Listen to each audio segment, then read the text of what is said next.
Welcome to the Ways of Joy podcast. I'm your host, Brenda Winkle. I'm a mindset empowerment coach and an energy healer. This podcast is about finding joy. It will also be about inspiring people who have built joy-filled lives. You'll hear more about how to find joy through the day, the weeks, the months, and years of your life, and learn about how to spread joy. You'll also hear powerful stories that don't sound joyful at the beginning, but where joy was found. I started this podcast because I wanted to normalize finding joy in the ups and downs of daily life. I hope you feel inspired and entertained. Pop in your earbuds, take me with you on your commute, or both. Let's do this. Find waves of joy. Would you like to feel better and release limiting beliefs? Of course you would. I created a free meditation for you that's downloadable. As soon as you click submit, I'll email you with a downloadable version of this free meditation. Go to brendawinkle.com/feel better. Pam, thank you so much for joining me today. I'm so excited to have you here. Yeah, I'm grateful to be here. Thank you for asking me. Oh, of course. So my introduction to you came in the form of a book. Your book, E Squared, which I devoured, and I did every energy experiment in the book and have some fun stories about it. And I'm just wondering if you could tell my listeners a little bit about your story and how you came to understand energy the way that you do. Wow, my story. That's a big question. Well, the book E Squared, the one that you found, that's the book that I wrote that has been just a phenomenal. I don't know. So many people read that book. It's been translated into 40 languages. It was the #1 New York Times bestseller. But basically, what it is, it's a book about energy that takes these 9 principles that I believe to be true about the world. And I think the reason it became such a big success is I set it up like scientific experiments so people could literally give it a try. Is it true that there is this bigger force that you impact with your thoughts? Mm-hmm. The first experiment, as you know, if you've read the book, is it true that there's this force you can interact with? What I'm posing, what I suggest in the book is that there is this bigger force than you that wants to interact with you, that wants to bless you, that wants to guide you. So that is the first thesis. And is that true? And then I give people these 48-hour experiments to test these out, because people can tell you things. They can, pontificate forever about, oh, this wonderful thing. But unless you see it with your own 2 eyes, you're not going to be as apt to believe it. So that was the whole point of E Squared, which is almost celebrating its 10-year anniversary. But anyway, it's just a book about how we interact. Like, we ourselves are beings of energy. We might look like these solid, flesh suits or whatever, but we literally are energy, and around us, energy is moving in and through us all the time. And we are impacting our world by our energy. So anyway, that's sort of what the book is about. And so yeah, I guess love that it. would be it in a nutshell. So, I yeah. love it. And I did every experiment. I am an educator by training, and I just left the classroom to run my business full time, but I approached it like a student. And so I just did the experiments, and I loved them and just really, really gripped me. And I was a believer before the book, and now I'm absolutely a believer. I loved it. And you, before writing this book, you were a travel writer. I think you still are. Right. After the pandemic, I sort of slowed down a little bit, but I just did a travel article just a couple of weeks ago. The first one I think I did one in 21. Yeah, I used to be constantly traveling and constantly writing about different things, which was a great way to travel. That was, again, my energy said I want to travel. Didn't know how to make that happen if you look at my pocketbook, but then I kind of fell into travel writing, and then I've become a travel writer and been all over the world. So it was a great way to see the world. That is fantastic. I think that was so appealing to me because I have the travel bug, and I just loved the idea that you were able to create the experiences that you really wanted to have. Oh yeah, no, I've been very, very blessed. I've done all kinds of things from bungee jumping to, sitting in a castle to, I mean, you name it, I've been able to do it. Oh yeah, it's been a lot of fun being a travel writer. That's awesome. How did you get into, how did you first figure out that we are more than just these flesh suits? Well, I've always been attracted to the bigger thing. I've always known there was something more than just the story of Pam Grout, that I was connected to this bigger voice. I've always known that. I grew up in a minister's family, so it was kind of couched, at least in religion, as God, and that's what a lot of people associate with this energy. But I think, as I said in the book, you spurred that the word God has so much baggage. It's like we were taught, we kind of believe a lot of mistruths about a lot of things. And so I think a lot of people associate God with this mean force that's always judging them. And that's not the case at all. So that was one of the things, the book I wanted to set straight in the book. But for me, it started probably from the time I was a little kid. But like I said, I think we're born knowing this connection and feeling this connection to the bigger thing. And then I think our society very slowly, or maybe even rapidly, teaches us this other way. And so we take on this other persona instead of our connection with God, with energy. So I don't know. I believe every child, comes in knowing this. In fact, I always say the best way we should, follow our kids instead of trying to have our kids conform to what we try to teach them, because we're all suffering from this baggage, these stories that we're taught about the world that aren't even really true. Oh my gosh, I believe that. I totally agree with that. I Yeah. think kids actually have a corner on the market of what's real. Yeah. And, and if we would listen to the kids more, it might be easier for us. Well, And you just look at a child.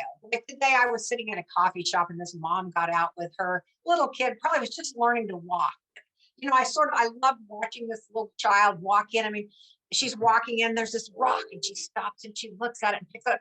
And you can just feel that energy going through a kid's body. But, as we get older, we start blocking the energy. And, you look at the face of your average 60-year-old compared to an average 6-month-old, for example, or 6-year-old.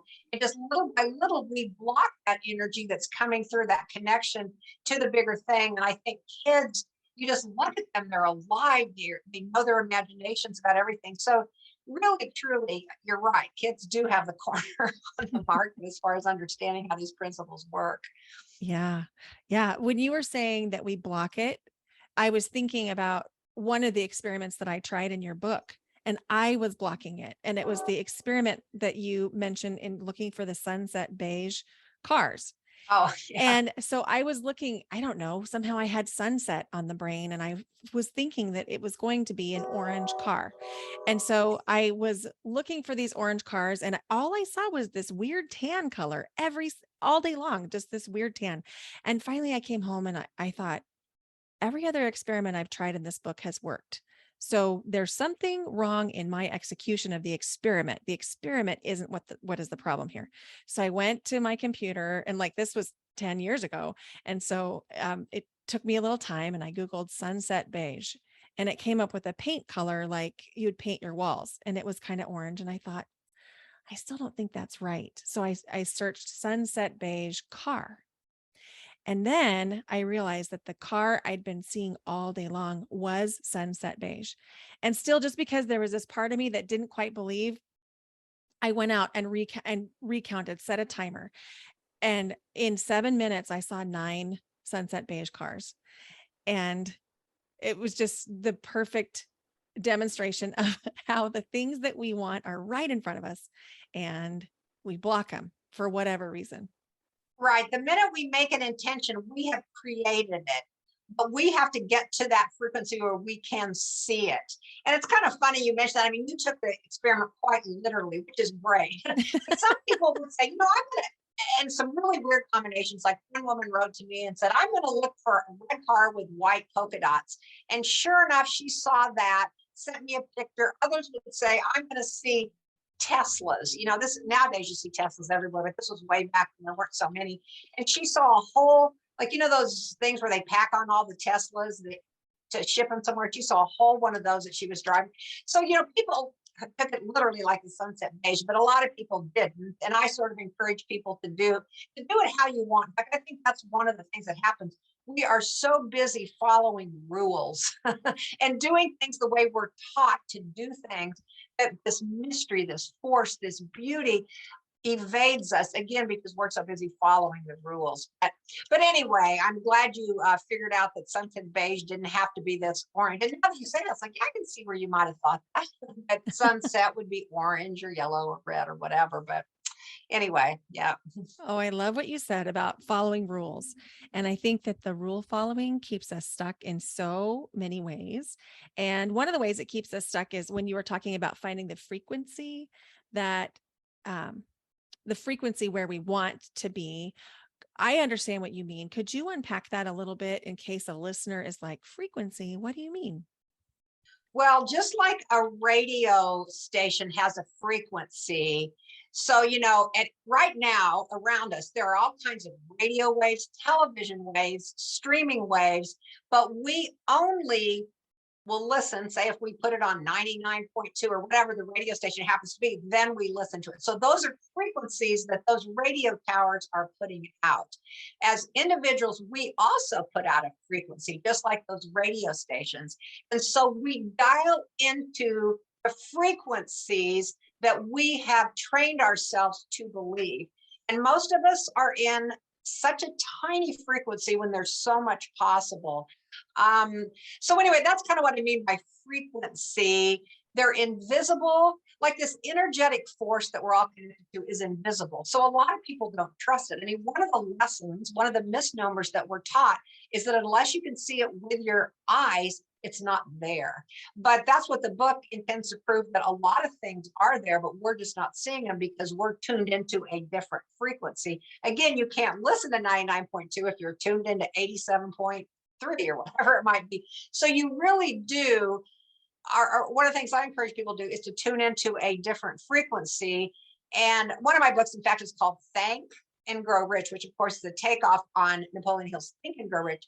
But it's all about gratitude. When you start focusing on the frequency of gratitude, it opens you up and you start seeing many more of these blessings and this guidance that this energetic force is trying to bestow upon you. So gratitude is a good, easy, it's got, everybody can understand gratitude. In fact, I'd say one thing, people tend to poo-poo gratitude. That's so simple. That's nothing.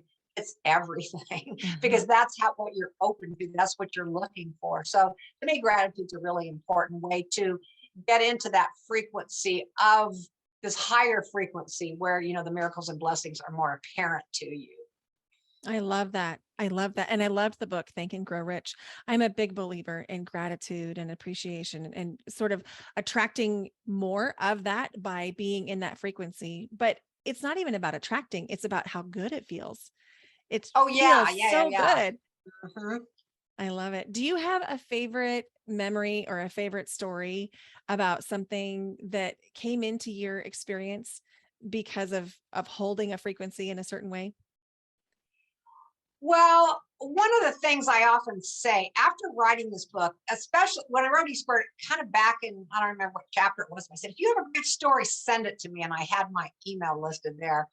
Since that book came out, and again, because it was so popular, millions of people have read it, I will get stories every day in my inbox that say, you are never going to believe this. And of course, I do believe it because that's what I write about. But so I hear all kinds of amazing miracle stories.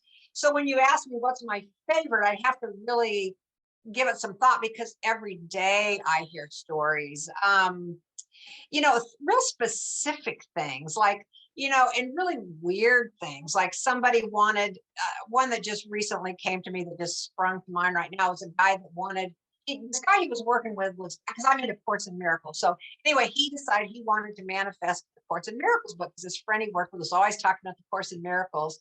So one day he goes to work, and in the hallway, there'd never been there before, were all these lockers, like, whole long hallway full of lockers. And just out of the blue, he picks one locker, opens it up, and there is a brand new Course in Miracles book just sitting there. I mean, first of all, where do these lockers come from? And second of all, how did he happen to open the one locker that happened to have this Course in Miracles book? I mean, did every locker have the Course in Miracles book? Who knows? But anyway, the point is, the stories sometimes are real specific like that. I mean, I hear stories about people manifesting money, about winning the lottery. I mean, across the board, so many different things. Like a new car, somebody just, randomly gives them a car. So all kinds of things happen.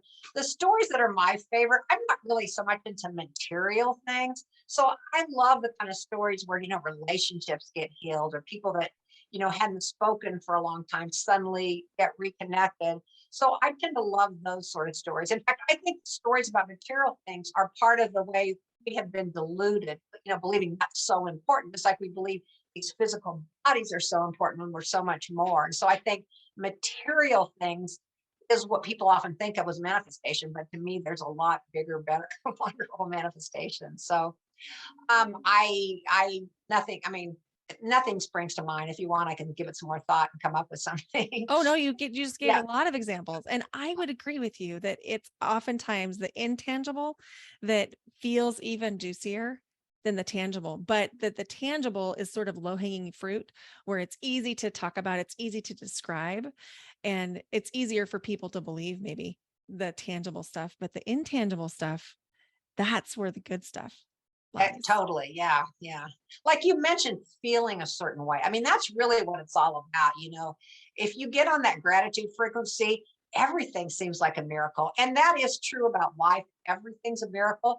But we are so into these little, I don't know, these little ruts thinking that, well, I always talk about problem state versus possibility state. And most of us kind of spend our life in problem state. We look for problems and then we try to come up with a plan to fix that problem. Mm-hmm. But when we look into possibility state, we're celebrating all the beautiful things.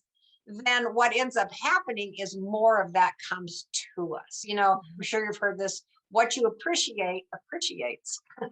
So anyway, I don't know. I can't stress enough how important gratitude is, and just being in that frequency of just wonder and awe and appreciating the world that we're so lucky to live in for just a very short time. So let's make the most of the very short time that we do have. Oh, your outlook is so beautiful. And I just feel like energized from being in your space, and so grateful to be having this conversation because I can feel the generosity of spirit that you bring. And thank you for sharing this with all of us. It's Oh, incredible. well, thank you. Yeah. I love to travel and you love to travel. And I'm changing phases in my life. My daughter is moving out of the house, and I'm going to be experiencing a different kind of freedom than I've ever had. And so I'm planning to do lots of different kinds of travel. And I'm wondering, do you have a favorite place or a favorite memory or a favorite feeling that you conjured while traveling? Well, I get that question a lot because I have traveled all over the world, and I usually have two answers. When people say, "What's your favorite place?" Because I will either say, just like you wouldn't want pizza for every meal, different places have different reasons for being, and I tend to fall in love with every place I go. So my other pat answer that I often use is where I just was. Like, for example, I just did a story about Lake Geneva, Wisconsin, so that is the current my favorite place. But I'm heading to Scotland here in a couple of weeks, so I'm sure Scotland will be my favorite place. But I've been so many places. I love going to Africa. I love Asia. I mean, I don't know. I love it all. It's just fun. I think one of the advantages of traveling is you realize that people are the same wherever you go, and that we all have so much more in common. I think sometimes we think of the other or people over there different than us. You realize that when you travel, that you are connected to everyone, and you also let go of your familiar ruts. We were talking earlier about how we often don't see the miracles because we're in our rut. We're so used to seeing what we see. So when you travel to new lands, then your mind, if it's open enough and not in a fearful state, notices all kinds of new things. So I think traveling is great for that, for just opening you up to seeing new possibilities. Oh, I love that. I completely agree. And when you were talking about the rut, I was thinking about kind of the habit mind that we get stuck in every day if we do the same thing in the same place in the same way. It's easy to not have the inspiration to think new creative thoughts. And for me, I feel like that is unleashed when I travel. And I would absolutely agree with you that people are the same everywhere, in the sense that we all want the best for our families, for humanity, for ourselves, and that there's just so much love in the world. And the more you see, the more you realize there is love everywhere. Uh-huh. And that is who we really are. I mean, that's the bottom line. We are love. We are made of love, love and light, love and light. However, we've created these other things with our, crazy thinking. So we don't even recognize how much love we have to give, how much love is flowing through us, how much light is flowing through us. So as we open up to, the bigger picture, then we start realizing that is what we really want. We want to be loved. Well, that is who we are, Mhm. But Yeah. again, love is one of those words like God that has a lot of baggage. We think love is something, in a chick flick. I mean, we Mhm. just don't even recognize the power of love and the immensity of love that exists within each human being. Mhm. Right. And it doesn't have to look one way. And there's more types than just the romantic love. Oh, for sure. Yeah. Yeah. I love that. I love hearing the train in your background. It brings me back to my Midwest roots. I grew up in Nebraska and lived in Colorado, South Dakota, and Kansas and Missouri. And the train just conjures those memories. Yeah. It's funny. I live obviously near a train, so I don't even hear it. It's one of those things, just like everything, because I am so used to hearing it, it doesn't register with me. I mean, sometimes it does, but I do love it. I've done interviews with people all over the world, and they'll go, "Oh yeah, I hear your train." And isn't that remarkable? Someone in Sweden I might be talking to, and they can hear my train here in Lawrence, Kansas. So I mean, that just goes to show this big connection that we have. We're Mhm. not even in the same local spot, yet we're hearing the same sound.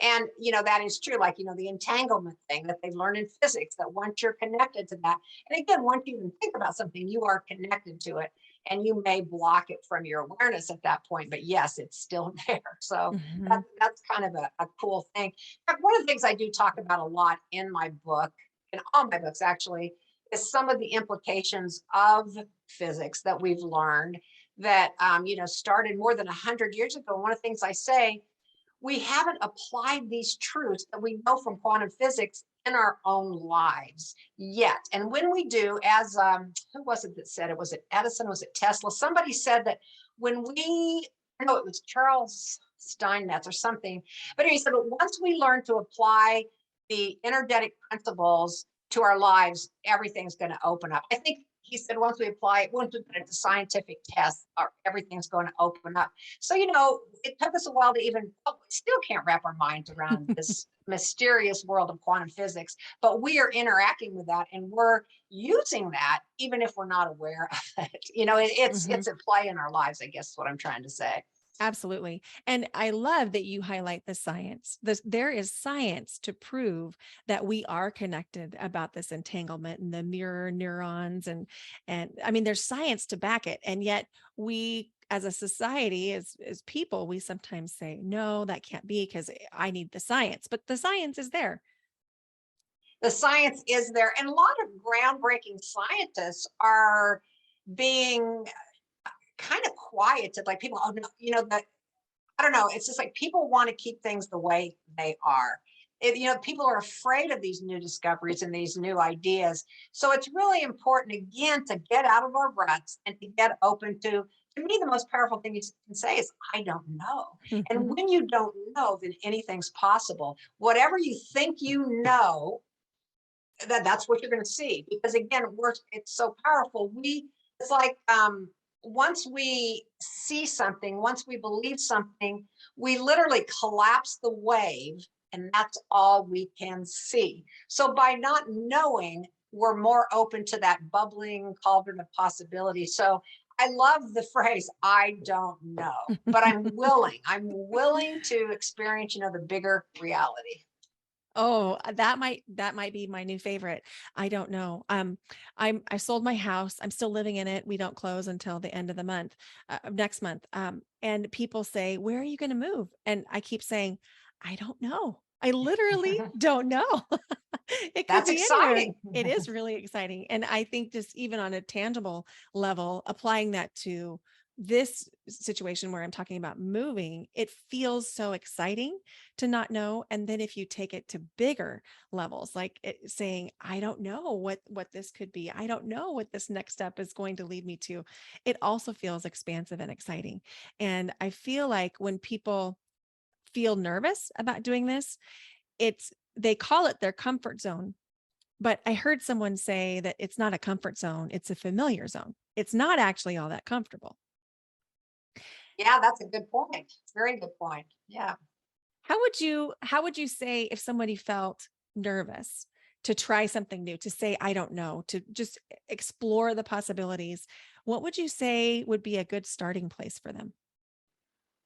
Well, like experiment one in my book is that there is this force that has your back, that has your. So if you come to trust that the universe is working in your favor, that the universe is beneficent, that the universe does want to work with you, then it's easier to let go of all you know. So I think the first step is just to really surrender and trust. Because see, we're taught just the opposite, that the world's against you and you have to fight against your fellow man and that everybody's out to get you. I mean, we're just taught the exact opposite about the things really, how things really are. So when you relax into the unknown, and just if you really knew how much you were loved, if we only knew that simple fact, it would be so much easier to do everything. And Mhm. that no matter what, it's going to be okay. No matter what, everything's okay, everything's working out.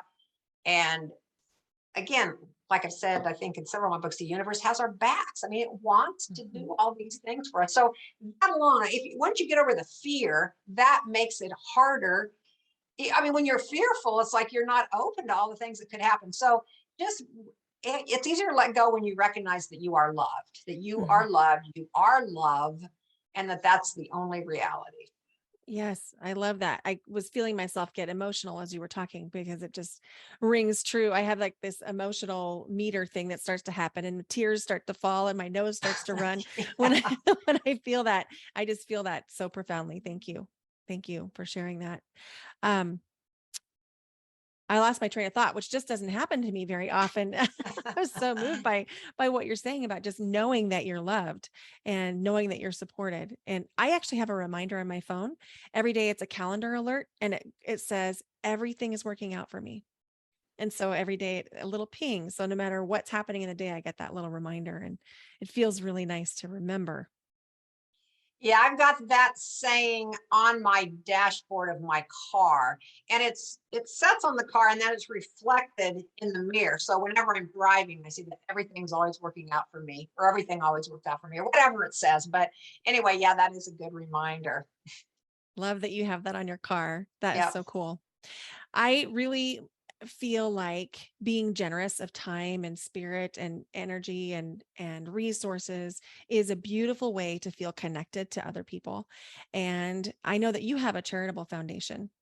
Is that you want to tell us a little Yeah, bit about right. The that? 222 Foundation. Yeah. Yes. Well, I started it in honor of my daughter. Um, who she and I had a thing about 222. In fact, even in E Squared, I talked about that. It was like her special number. And then once we started being aware of it, we went on 2 trips that summer in between school. And we ended up in room 222. We were in Alaska. We ended up in room 222. We were in London. So from that point on, we were always, sending each other pictures of 222 whenever we'd run into it.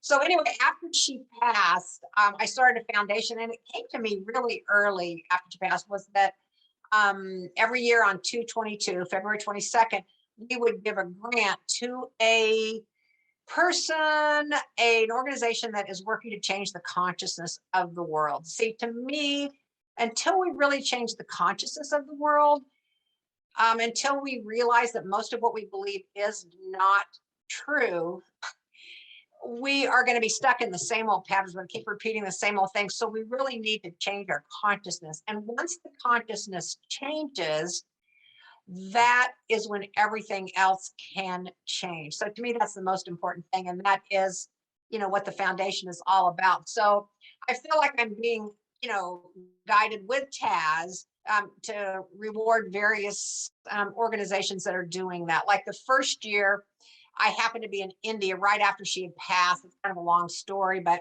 anyway, we ended up going to the Taj Mahal and found out the 222 connection. And the person that is actually memorialized at the Taj Mahal is Mumtaz. Her name's Taz, and it took 20,000 workers, 22 years to build this incredible place, and it's a monument to love. And so we left there, and literally we went to this place called Shiro's Hangout, which are these women who had acid thrown on them by their husbands, the thing they still do in India, and it disfigures their face. But yet these women were still out there, because usually they'd go into hiding when that would happen. But these women at Shiro's Hangout would go and they're making food, they're giving free coffee and tea, and they're out there giving love. It's like, you know what? The story says you should be in hiding. You've disgraced whatever, the stupid beliefs that people have, but they're out there giving love. So they were getting ready to move to a new space. And so the first grant on 222 of 2019, right after we'd been there in November of 2018, was what we did the first one. And so I feel like I've been led each time. And so we have, we've got a regenerative garden going. We've got a library in Nepal that's actually being dedicated maybe today. I mean, it's right about now that's being dedicated. It got put on hold a little bit with the pandemic. We've got a regenerative garden. We planted a forest of 2,222 trees. So we're doing all kinds of things. And anyway, so that's been a big focus of mine, for the last 3.5, 4 years. I'm so sorry about Taz's death.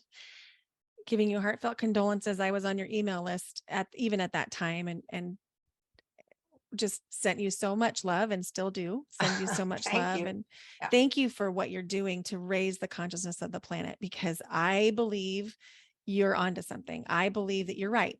Until we raise the consciousness of the planet, we're going to suffer in ways that we don't have to suffer. And I just am so grateful that you are raising the bar and you are changing the planet in all of the ways that you are, gardens and sending love. And oh my gosh, it's just so inspiring. Thank you.